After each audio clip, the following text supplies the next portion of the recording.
Hey everybody, I'm John VanDuzer, CPA and partner with James Moore and Company and part of our real estate services team. And I'm here with Dave McGuire. He's shareholder of McGuire Sponsel, and they're a specialty tax firm. And Dave specializes in cost segregation studies. So if you didn't catch our first video that we did together, he gave us kind of a high level view of what a cost segregation study is. And now I've asked Dave if maybe he could give us some more of the interesting things or surprising things that would qualify for bonus depreciation. As you can recall, a cost segregation study, the whole point is to reclassify components of a building and a property into tax lives that are shorter than the actual building. And so some easy examples of this are like carpet in an office, but Dave's going to kind of fill us in on the more surprising things. So Dave, I thought we would just go down asset classes. So why don't we start with retail, and what are some surprising things that are favorable under a cost segregation study for retail properties? Well, there's the flooring and cabinetry is one of the easy ones, but the probably the biggest thing is on the retail is the electrical systems, because you've got a lot of decorative lighting features, you've got other things, and it's not just the lights.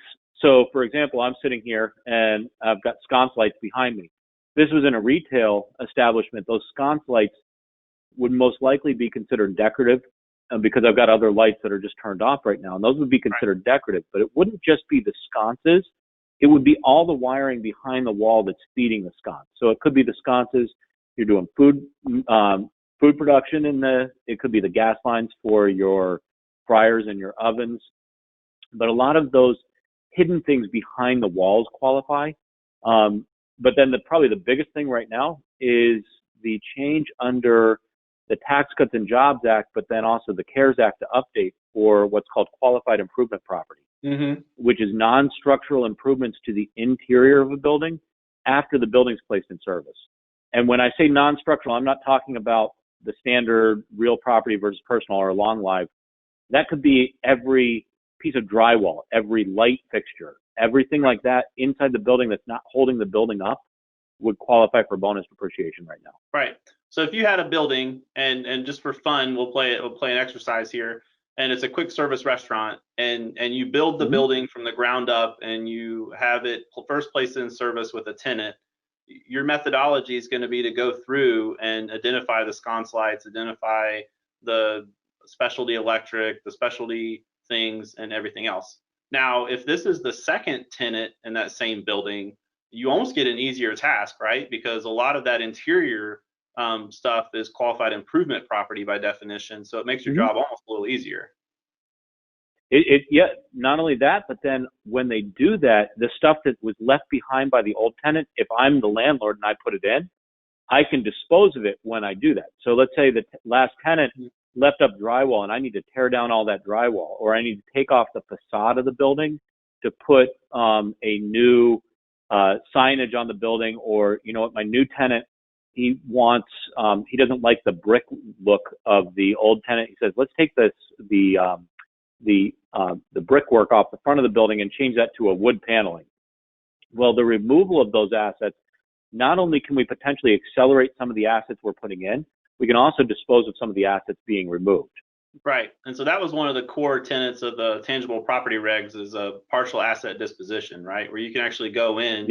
And if you dispose of portions of a building, you can actually write that off under an inflation adjusted amount to account for that. So moving on to multifamily, what are some surprising things that you can depreciate on multifamily?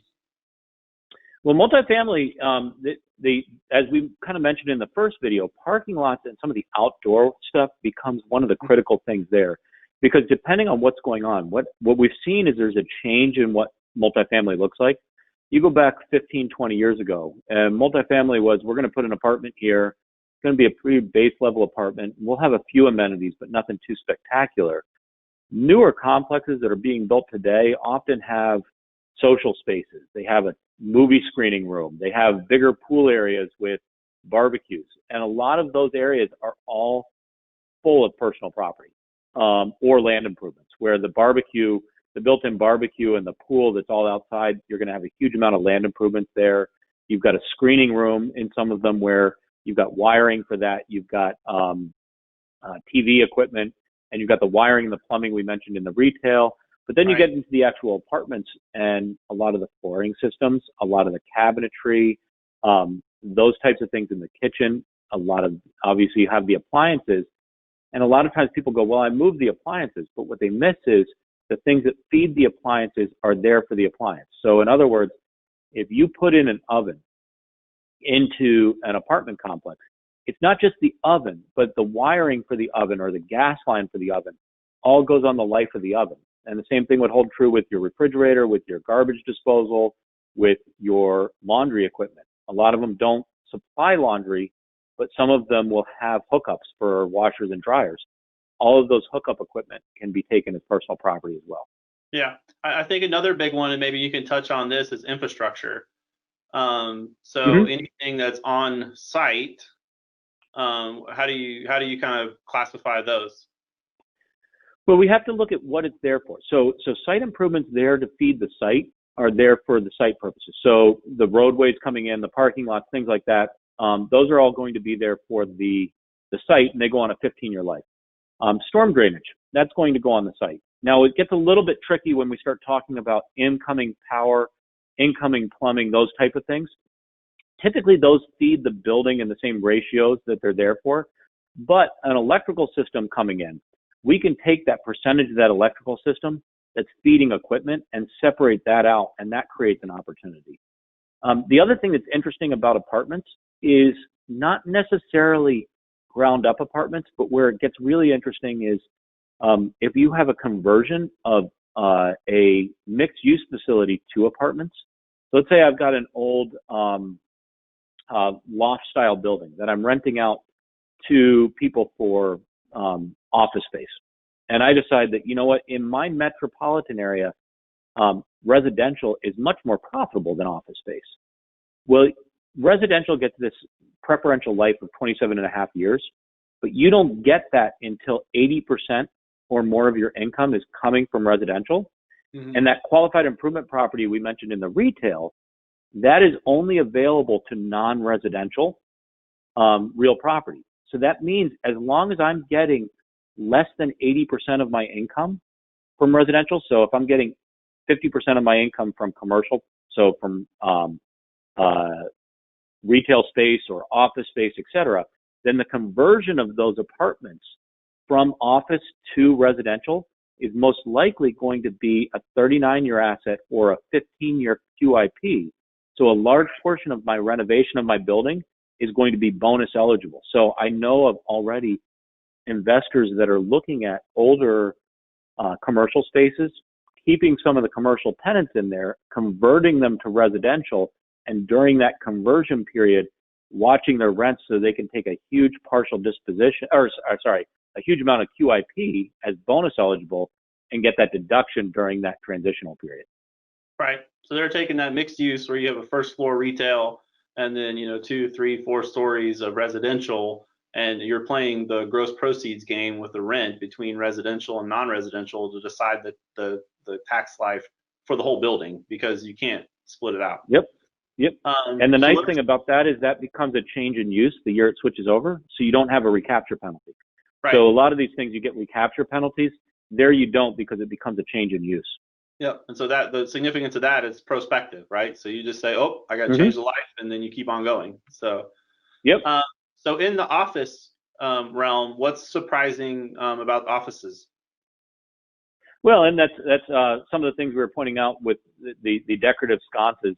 But offices of today are a lot different than they were even 15, 20 years ago. So we look at like partitions.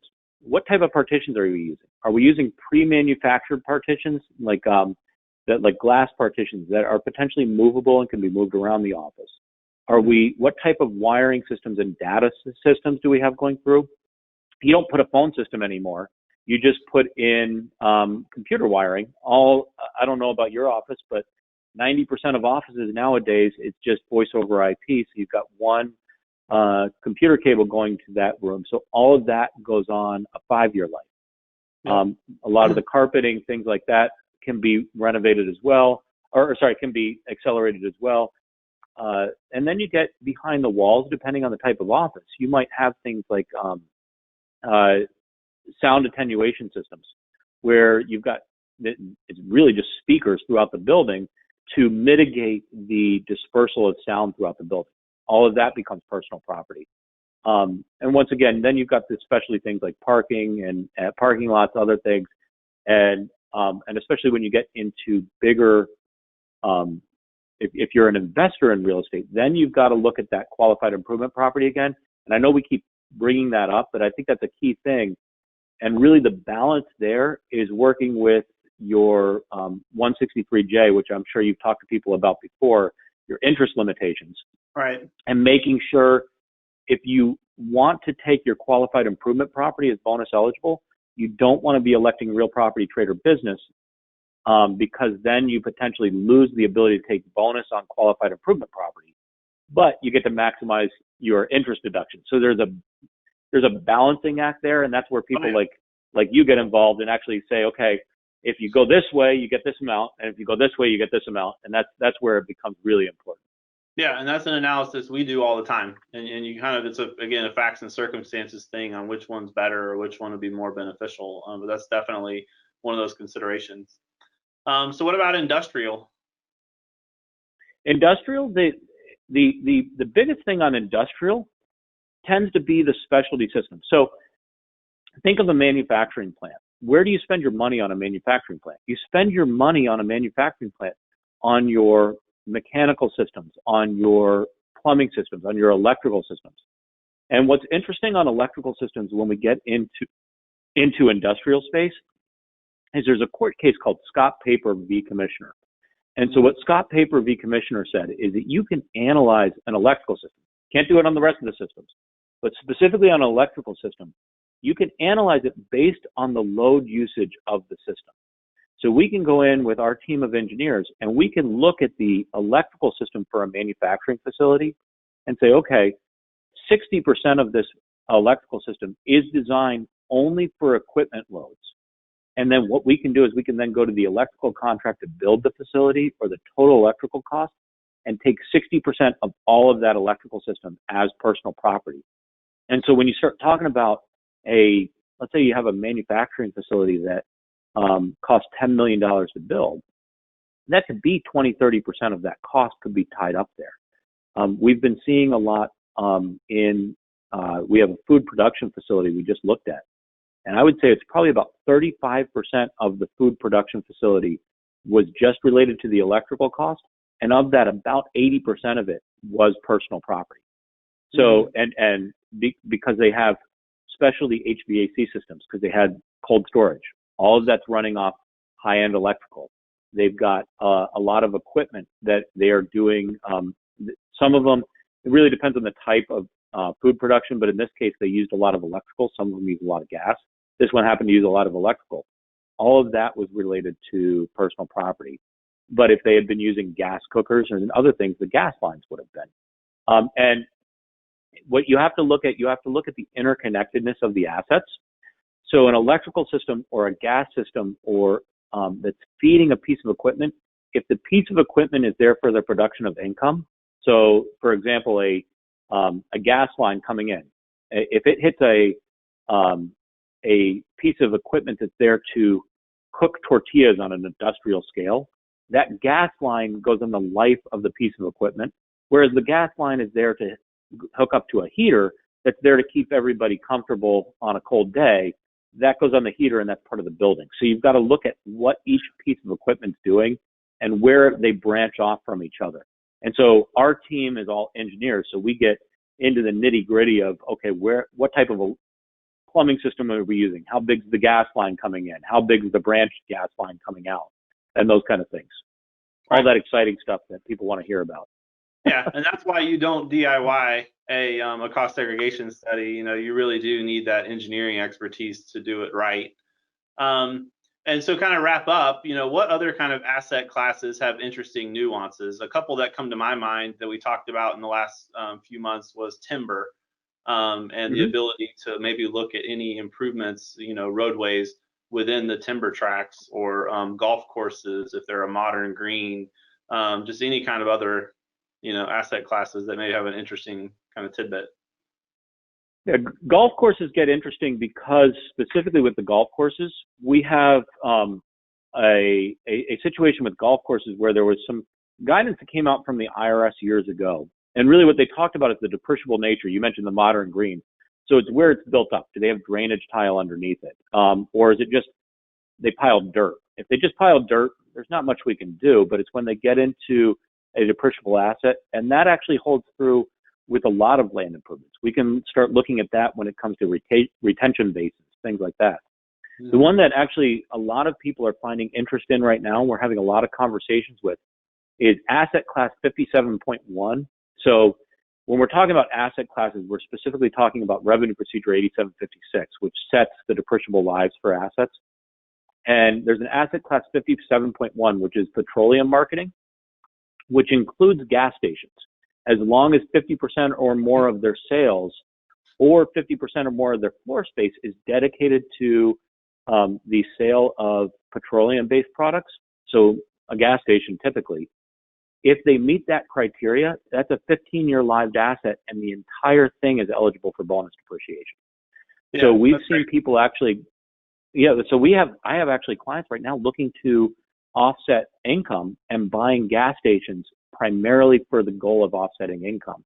And as long now obviously they have to not be passive in it, because if they're passive in it, it's not going to offset some of their active income. But there are people looking for those type of investment opportunities. I think that's a big one. Pharmaceutical manufacturing is always an interesting one. But what I find interesting about this job is it's not just specific industries. Every building's different. So I can tell you stories about buildings where, in the office space, they had special types of windows in the owner's office so he could frost the windows quickly. We can tell you stories about in a manufacturing setting where they were manufacturing semiconductors and the air replacement was so high because they had to keep the airflow so high to keep all the rooms pressurized. We had a client recently that is an equine hospital, and they have it's almost like going into an operating room or an OR, except everything's just 10 times bigger. So they've got the big table so they can put a horse on this giant table, but everything's kept climate controlled. Everything's kept particulate controlled. They've got radiation machines that are there just for horses. And so not necessarily the asset classes that get interesting, but more what the individual buildings, what people do right now gets really interesting and exciting. Yeah, that's awesome. So we're out of time for this video. So thank you, Dave, for joining us. And we're going to continue this conversation in our next video and start to look at kind of crossovers. And we talked about some of these, but crossovers with like-kind exchanges and qualified improvement property, and see how a cost segregation study impacts those. So check out our other videos, www.jmco.com, and we'll see you next time. Thanks.